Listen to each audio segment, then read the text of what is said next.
In the year 2169, people have been genetically modified to stop aging when they turn 25. At that point, a timer appears on their arm with only 1 year to live. To continue living, they must work, as time is now the currency of society. Meanwhile, in the ghetto, Will lives with his mother Rachel in a tiny apartment, and they barely have enough money to survive each day. Will wants to earn some money by fighting time, but Rachel forbids him to do so because it never ends well. This doesn't stop Will from being a generous person, and whenever he meets young Maya on the street, he gives her some of his time so that she too can survive. Will and his best friend Borel work in the local factory, where the prices of snacks are constantly rising and it is common to find people on the floor dead on time. They are all paid by the day, but the factory always finds an excuse to explain why employees have not met their quota and pays them less. One night, Will goes to a bar where he used to gamble to make up for an hour that a boy owed him. He also meets Borel, who is happily getting drunk thanks to a fool who buys drinks for everyone. This guy is Henry, whose timer is a full century old. Will does not understand what a rich man is doing here and tries to warn him about the Minutemen, a group of gangsters who steal other people's time, but Henry does not listen. The leader of the Fortis gang shows up and asks Henry for a time fight. Everyone else in the bar runs away, except Will, who hides in the back for safety. Henry accepts the challenge, but first asks for a moment in the bathroom, so Will takes the opportunity to knock out the gangster and escape with Henry out the back door. They go down a few blocks and hide in an abandoned factory, which Will locks from the inside to be safe for the night. Will wonders what a rich man is doing in the ghetto, and Henry admits that he left New Greenwich because he is 105 years old and tired of living. When Will points out that this is stupid, Henry is amused by the boy's lack of understanding of the world. He explains that the cost of living keeps rising in the ghetto to make sure people keep dying because the rich can only live if the poor die. Eventually Henry and Will fall asleep, and in the morning Henry takes advantage of the fact that he woke up first to spend all his time with Will, keeping only 5 minutes for himself. Will wakes up shortly afterwards and finds a message on the window that says, "Don't waste my time." He sees Henry sitting on the deck just before he goes out. Without noticing the presence of security cameras, Will goes to the bridge to make sure Henry is dead before he escapes. In the evening Henry goes to wait for his mother at the bus stop, but she never arrives. It turns out that Rachel only has an hour and a half and that the bus fare went up in the afternoon, so now she cannot afford it. It takes 2 hours to walk home, which means Rachel has to run if she wants to see her son again, and Will also starts running when he realizes what is happening.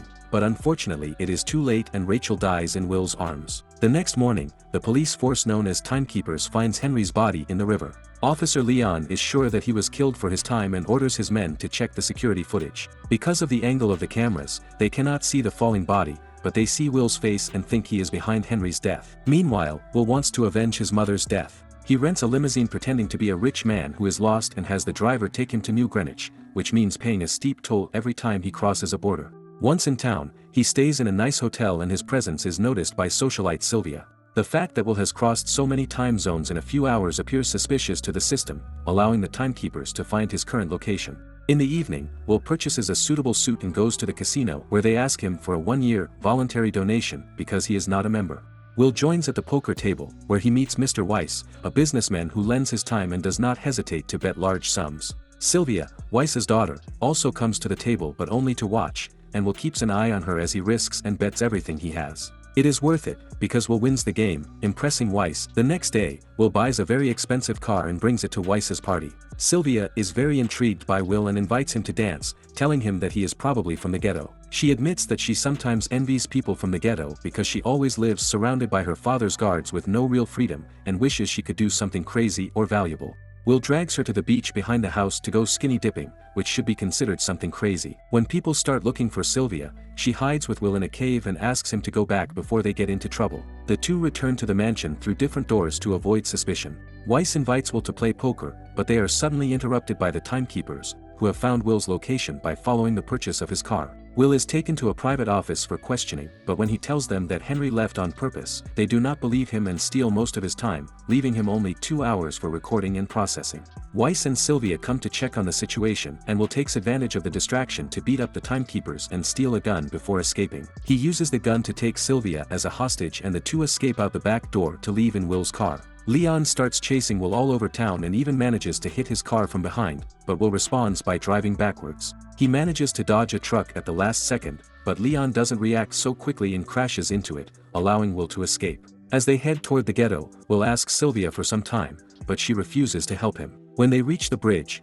Will is distracted by the security cameras and doesn't see the strip of nails on the ground, which causes the car to crash. Both Will and Sylvia lose consciousness and a few minutes later are found by Fortis and his men, who immediately start stealing Sylvia's time. At that moment the sirens of the timekeepers are heard approaching and the gangsters flee, leaving Sylvia with only half an hour. When she wakes up, Sylvia freaks out about the little time she has left and asks Will for help.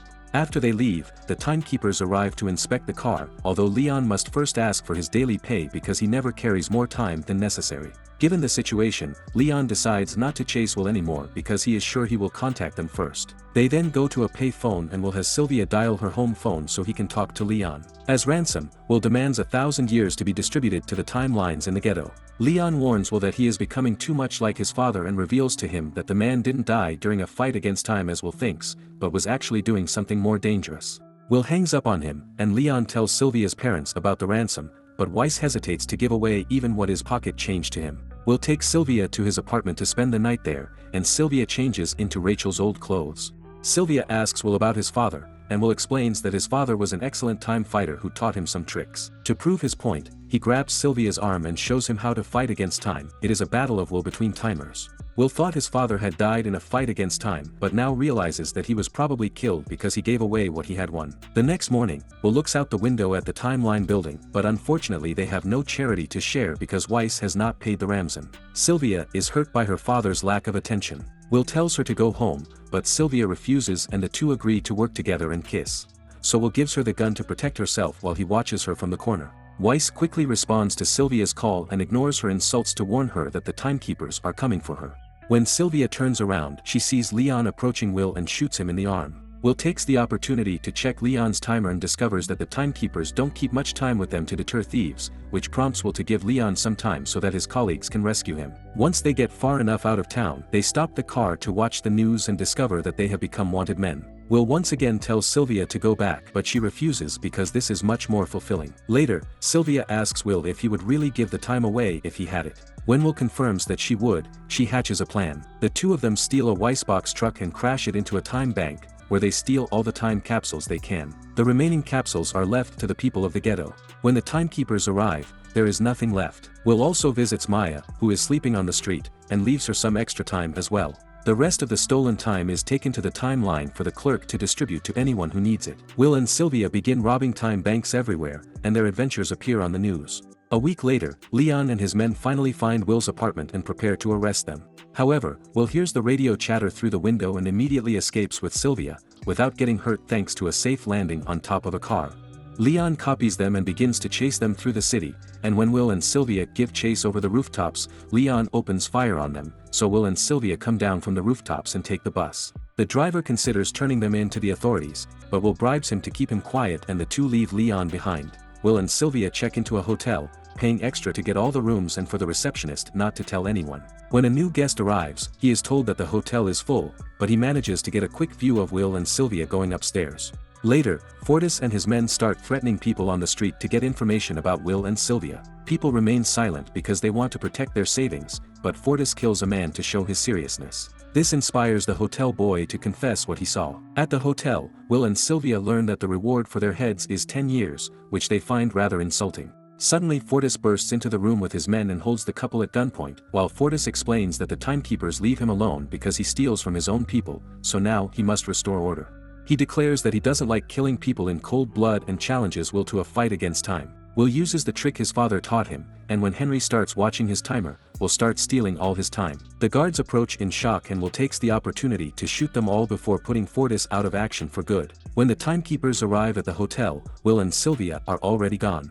A few hours later, Will notices that prices and loan rates are being raised faster to compensate for the new time spent on the roads. They would need a whole million years to make any noise. Sylvia knows where to find such a sum. The next day, Weiss is worried about the situation and goes to work surrounded by more bodyguards than usual. The guards suddenly turn around when they sense a threat, but it is only Sylvia who announces that she wants to surrender. Weiss believes her and is ready to take her back. This distraction allows Will to sneak up behind him and capture him as a hostage. Will and Sylvia then take Weiss to his office to have him open the safe where he keeps a capsule with 1,000,000 years in it. Weiss points out that giving 1,000,000 people a year only prolongs their agony and that flooding the wrong zone with 1,000,000 years could cripple the system, so Will makes it clear that this is exactly what he wants to happen. Will and Sylvia escape after locking Weiss in his office. When the timekeepers learn of the robbery, they immediately pursue them, blocking the bridge to prevent them from returning to the ghetto.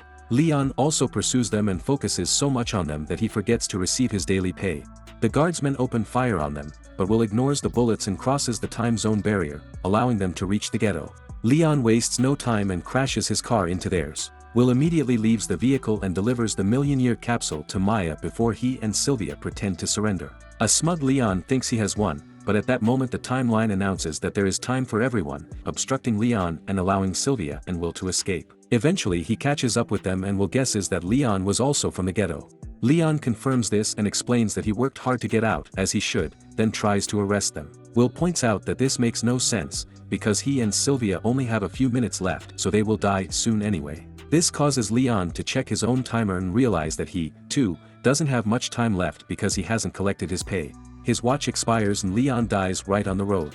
Will and Sylvia have only a few seconds left and kiss to say goodbye. Will notices that the Guardians have time in their vehicles, so he runs to Leon's car to get some for himself. Sylvia isn't as fast as him and she fears she will not make it, but Will runs toward her and they meet halfway, allowing them to share time before death catches up with them. At the company, Weiss has given up and tells his employees to do nothing because it is over. News reports across the nation show how people have taken to the streets. Factories are idle and people are crossing areas to get to New Greenwich. Authorities swear that everything is under control, but everyone knows that the system will soon collapse. In the timekeeper's office, the employees decide to go home because there is nothing they can do. Will and Sylvia have never been caught and begin to hunt down the biggest banks to prevent the old system from returning. Subscribe for more videos like this, turn on notifications, and leave a like to help grow the channel. Thanks for watching.